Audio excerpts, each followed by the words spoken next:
Good evening, everyone, and welcome to the CONMEBOL Copa América USA 2024. Joining us is coach for USA Gregg Berhalter and player Christian Pulisic.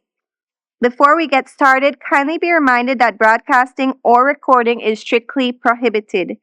A reminder that you are able to access the press conference through the QR code that you can scan right here in this room. You are also able to access simultaneous translation through the Interaction web app. Introduce yourself by stating your name and the name of your media outlet before asking your questions. At this time, we are ready to get started, so kindly raise your hand so we can pass you the microphone.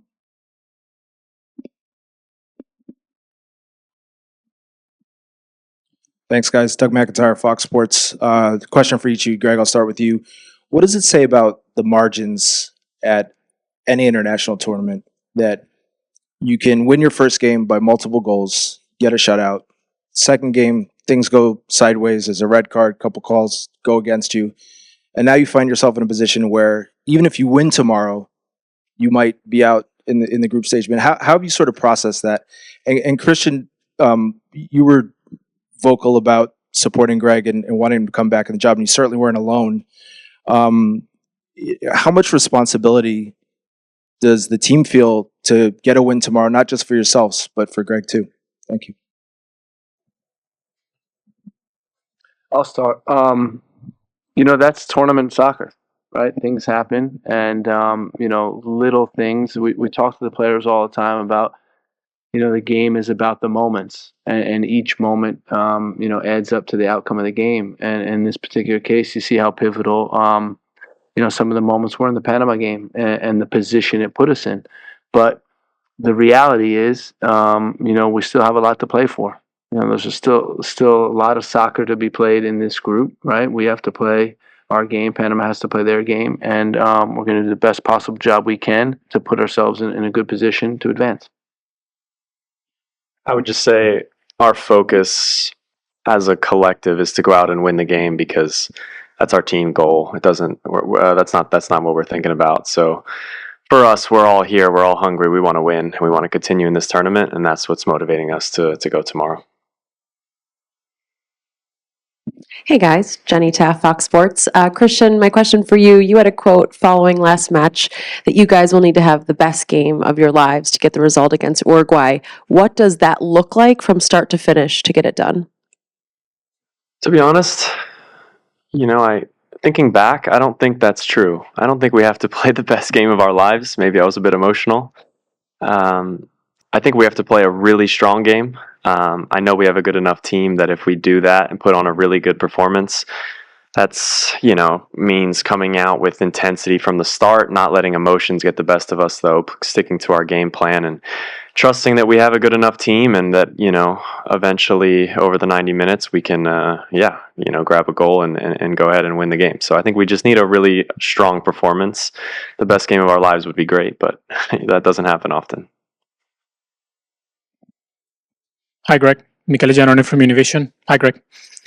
Yesterday, Tyler said that against a team like Bielsa or Bielsa's team, movement on and off the ball is the most important thing. Can you expand on that? And how do you think not having Bielsa on their sidelines will affect the game? Thank you. No, I think it's a well-drilled team. So I think regardless of who's on the sideline, it's going to be a very, very similar playing style, very similar patterns that they look to exploit. But for us, looking at Uruguay, they do a couple things just really, really high level. The intensity that they play with, the speed of what they play, how they maintain the intensity throughout the game is different level. If you look at the physical data, it's above and beyond other teams in this tournament. And then the second thing is counterattacking, transitioning. They win the ball and immediately they're getting behind the back line. And that's something where, we need to be prepared for. We'll continue to look at video, continue to prepare the group, but I would highlight those two things as being, really strong attributes of Uruguay. Hi, Greg. Jeff Carlisle with ESPN. Kind of a two-parter. What's Matt Turner's status after being able to train at least a little bit the last 2 days? And what are some of your options in terms of trying to replace Tim Weah? What kinds of things are you looking at? Yeah, so to me gives us verticality, gives us assists. He's dangerous in front of goal, and I think defensively he does a really good job. So it's difficult to replace. But for us, we have a game plan that we're looking to go out and execute, and we'll put the players on the field that we think can do that. Part of it is going to be we're going to need to pass, to move, to continue to open up space that will be available. So that's going to be really important for us. Regarding Matt Turner, he did limited training yesterday, did limited training today, and we're going to continue to monitor him and to see his status. Hey, Greg. Henry Bushnell from Yahoo Sports. In addition to those variables on your side, there's a lot of, there are variables on their side. There's been a lot of talk about whether they're going to play a full strength team, given that they're more or less qualified for the next round. Has that impacted your game planning, and how much would you expect Uruguay's, system, how they play, to change depending on the personnel who are in their 11? No, my estimate would be that they play their strongest team. I think you go into this tournament, wanting to advance and wanting to do your best possible job, and I think that still includes, their work's not done either.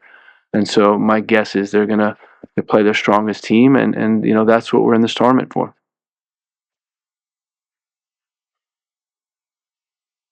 Hey, Christian. Steve Goff from the Washington Post.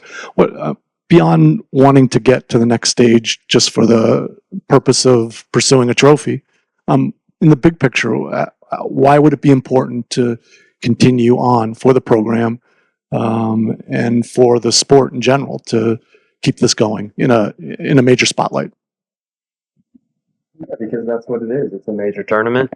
We're all extremely motivated and want to put on a really strong performance, and especially on home soil here in the U.S. We want to show everyone that that we're here to compete with the best, and we want to continue in the tournament because that's just our competitive nature at the end of the day.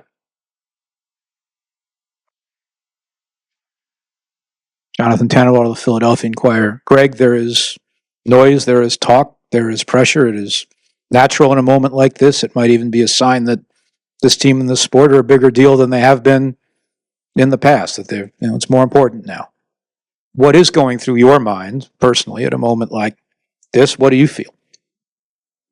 The pressure that you're referring to is always been there. Again, like there can't be more pressure on the outside than what we put on ourselves as a staff and as players, and how we want to perform and we want to do a great job. That's the external stuff is we can't control. All we can control, all I can control is how we prepare the team to play confident and have a strong performance. And that's really my focus right now, honestly. I'm focused on, how do we prepare these boys, all 26 of them, to have a great game, or 25 because Timmy's going to be out, 25 of them to have a great game against Uruguay. Paul Tenorio from The Athletic. This one's for you, Greg. I was looking back through old quotes from qualifying, and after the Honduras game, when you were reflecting on the Honduras game, you said you had to think about what the team was thinking about at halftime and kind of approach things with a calm so that they would take on that calm. You're going into a game with pressure, with stakes, where you need a win, and you just finished talking about how dangerous Uruguay can be. So when you need to potentially open up and try to get a goal to win the game, what's the message to the team in terms of harnessing some of that pressure and that feeling going into a game, but also understanding that you have to be controlled in that because of what Uruguay offers on the counter and with their abilities? Yeah, we have to be measured. It's a 90-minute game. It's not about winning the game or exposing yourself or opening yourself up in the first minutes of the game. It's about, a complete performance. Christian reference having each and every one of us having very strong games. We're going to need that. But it's about, managing the game accordingly. And, I know that they have really good strengths. They have some weaknesses also, and we need to be mindful of that. Our job as a staff is to prepare the players, is to stay calm and prepare for different scenarios that may arise in the match. Do you have any more questions? Christian, this one's for you. As captain, just it seems like a moment where you don't what's needed doesn't need to be said. So, how in a moment like this are you leading the team, and how do you lead them into this moment? I think it's with the way I train every single day. It's the way I conduct myself on and off the field. Always trying to push guys along, get them out of their comfort zones, and just lead by example. That's kind of what I live by. Everyone knows I'm not the most vocal guy ever, so it's not going to be me screaming at everyone. Just giving my best for the team and really buying into the team, and that's all I can do. And I trust that everyone's going to follow suit. And I feel good. Henry Bushnell from Yahoo Sports again. Greg, this is obviously a game where what you guys need depends on what is happening in a simultaneous game. I guess two-parter. How do you what do you tell the guys in advance about scenarios, like how deep you go into that in talking to the team, and then what is your system of communication like in game as things maybe change over the 90 minutes? Yeah, we have, in any game, we have live communication that's happening between us and upstairs. So that will continue, and we'll be able to get score updates. But really, the focus for us is, how do we go out and try to win a soccer game? We know it's a difficult opponent, but that's what we're trying to do. And I think that will obviously give us the best chance, and that's what we're focused on. Sorry, I meant like, how do you communicate? Do you communicate to players like during what's happening? No, I don't. We're not going to need to do live updates during the game. At halftime, if something needs to be said, we'll say it. If not, we're purely focused on winning the soccer game. It was friendly games, but it's kind of a similar situation, a big letdown against Colombia, like against Panama, and the team responded very well against Brazil. So what maybe it's a lesson that you guys learned during those days between Colombia and Brazil that you can apply now, that you have to respond, obviously in a high-stakes situation, but...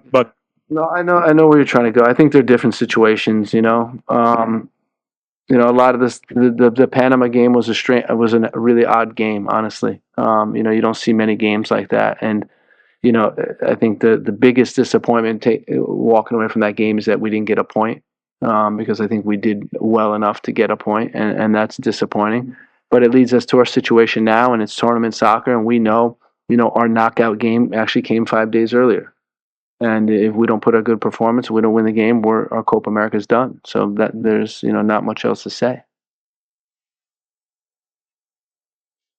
Carlisle from ESPN again. Greg, your team has taken some red cards over the last 2 years. I think there's been 5 that your team has taken. To what degree are you concerned about your team's ability to kind of handle intensity from the other one? Yeah, no, it's a concern. I mean, Timmy was actually the last player that I would imagine to do something like that. And you got to stay cool. And with high stakes like this, you have to stay regulated.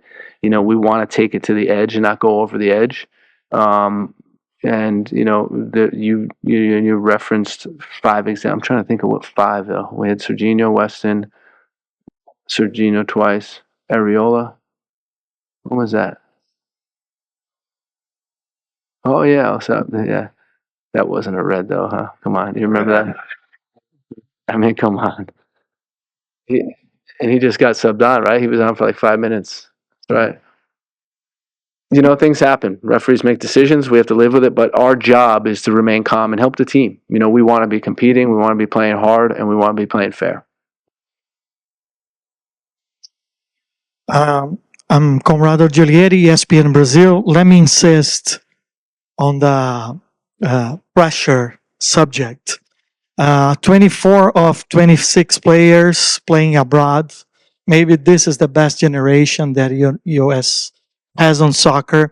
I want to know from both of you if this assumption that the United States has so many talents is putting an extra pressure on you as a coach, Greg, and you, Christian, as a leader of this generation. Thank you.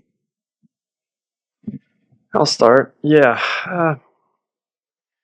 I think it's easy to do that, say we have players playing at such high levels across Europe and add the pressure. But I think you see other national teams are doing that as well and saying this is such a good generation, you can't, let the people down or whatever. But for me, I think just like, Greg said earlier, we don't need any additional pressure than, what we put on ourselves on a day-to-day basis. We expect so much out of ourselves. So any of that outside noise, I don't think it doesn't affect me personally. I hope it doesn't affect anyone else, because people can say what they want. All we can do is give our best and hope that that's enough to win games.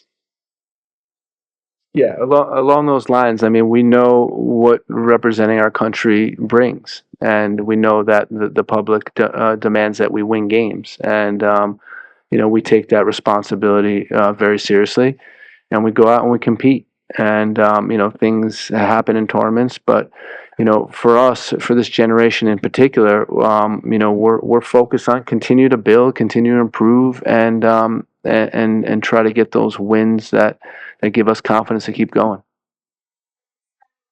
Final question. Henry was going for the hat trick there. I saw your hand. I saw it. Sorry about that. I know you were initially reluctant to go into it after the game, but there are a few, debatable officiating decisions against Panama. The no yellow card for Cesar Black. Still not going to do it. No yellow for Blackman, and then like a shorter amount of added time than perhaps in my mental maths. What would be your hopes for the officiating ahead of tomorrow? I'll do it. That question's both. Go for it. No. Go for it. I was joking. Yeah. No, refs' decisions are out of our hands. It's tough when, it felt like last time when the game wasn't fully under control. I think everyone could admit that. So it's tough. All we can hope is for a fairly called game, which we know that they're going to do. That's our hope, at least.